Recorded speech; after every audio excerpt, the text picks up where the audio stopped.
Good afternoon, everyone. This is Greg with the National Weather Service office in Spokane, Washington. It's Monday, March 11th.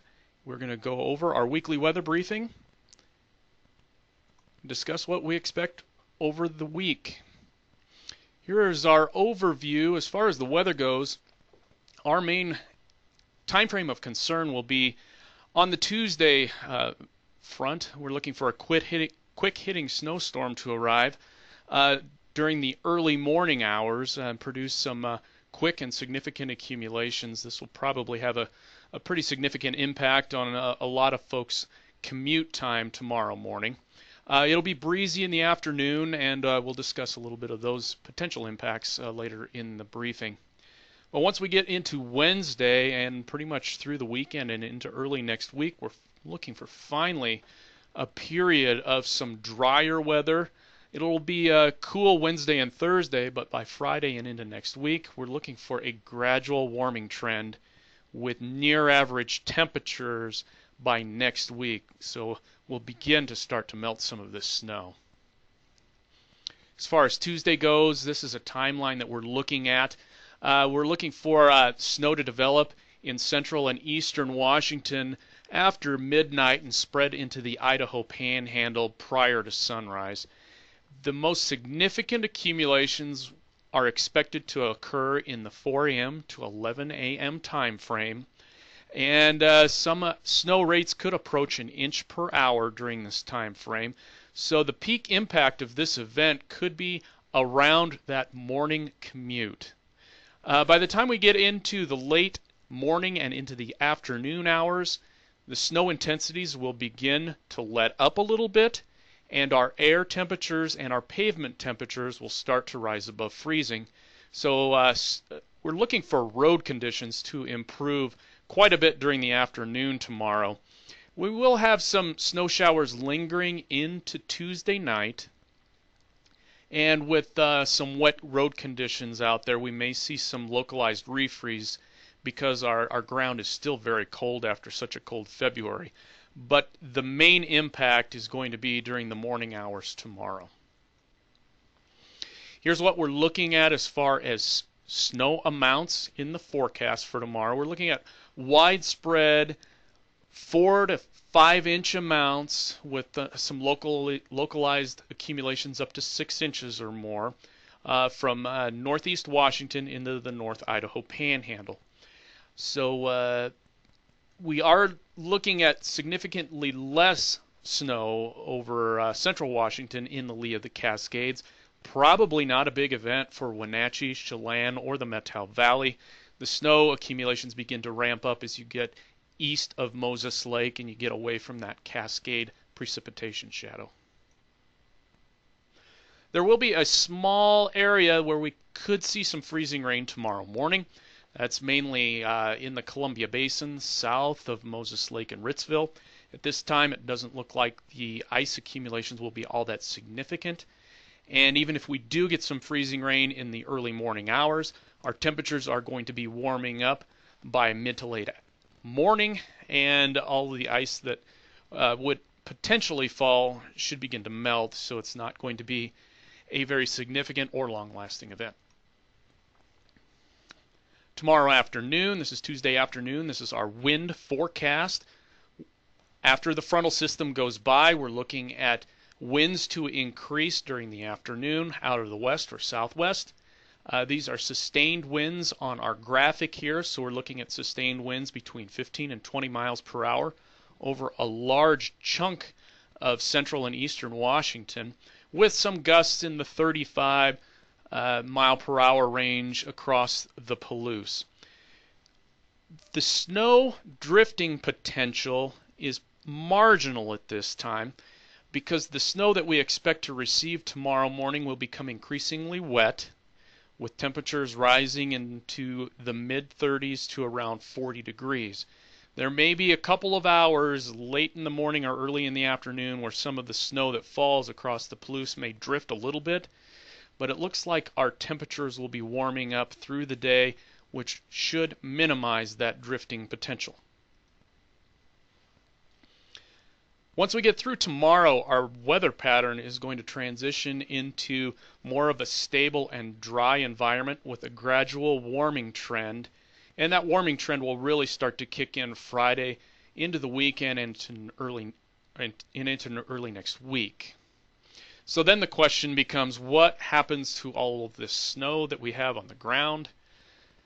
Here is our 7-day forecast. The top graphic here is for Spokane International Airport. You can see that by Wednesday and Thursday we're still looking at temperatures in the mid to upper 30s for our afternoon highs.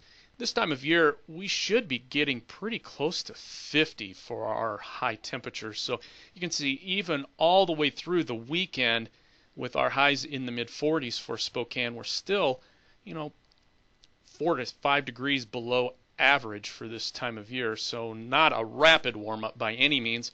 The forecasts for Wenatchee and Lewiston are also included on this graphic. You see by the weekend we're looking at temperatures getting close to 50 for those areas, and we should be seeing low to mid 50s for this time of year.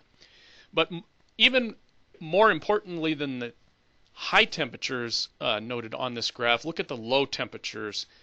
Even though we climb above freezing during the daytime, our nighttime lows go back below freezing, so that will slow our rate of snowmelt.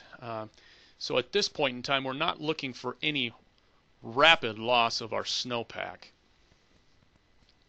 Here's our current snow water equivalent, and this is a satellite-derived product, which also uses some snow measurements to kind of calibrate it. And you can see across the Columbia Basin, some around the Moses Lake and Ritzville area, there's generally less than 2 inches of water contained within the snow on the ground. That's where our snow depth is also the lowest. But as you get towards, say, Spokane, up into Coeur d'Alene, Sandpoint, Bonners Ferry, we start to have more moisture trapped within the snow. We're looking at widespread 4 to 6 inch amounts within the low elevation snowpack. We usually don't have these values in mid-March. Usually a lot of our low elevation snow has melted off already. So we'll be watching this closely over the next couple of weeks. Here's the 6 to 10 day outlook, and this is for March 17th, that's Sunday, through the middle to latter part of next week. And the temperature outlook is for a high probability of above average temperatures over the region. But the good news is we don't see a whole lot of widespread precipitation through the middle to latter part of next week. That should help us to have a gradual decrease in our low elevation snowpack as we melt some of that snow during that time frame. We put out some very detailed slides early this morning talking about what the snowpack could potentially mean to our flood potential. And without rehashing all of the slides that we sent out this morning, essentially we're looking at temperatures gradually warming into the mid-40s to the mid-50s over the next 6 to 10 days. But nighttime temperatures should be cooling off, and a lot of areas will still fall below freezing during the night, which will slow that runoff and hopefully minimize our flood potential for the next 6 to 10 days or so. We have also noted that we went into this snowy pattern with below average precipitation, so once the ground thaws, we should be able to see some of that moisture infiltrate into the ground and keep that out of our rivers and streams for the time being. Our streams and rivers are currently pretty low, so they should be able to accept some of the snowmelt that we have. So if we can stay out of a warm, windy, and rainy pattern for the next couple of weeks, that will do a lot for minimizing our flood potential, at least for the short term. We show these graphics pretty regularly during this time of year. We're looking at the basin snow water equivalent and how they compare to average. And where all of us live here in the low elevations, it looks like there's a lot more snow than normal. But that isn't necessarily true once you get above 3,000 feet into our mountainous areas. February was good for getting us closer to average, but in general, our high elevation snowpack is at or slightly below average. So this is what we often use to look at our longer term flood potential outlook as we move into our big snowmelt months of April and May. This graphic here is generated by the River Forecast Center, and it shows below normal probabilities of our big rivers going to flood. And when I'm talking about the big rivers, we're talking about the Coeur d'Alene River, the St. Joe River, the Pend Oreille River, rivers like that. So this is our longer term outlook, say once we get into April and May, when we start to lose a lot of our high elevation snowpack. All right, we'll conclude the briefing here.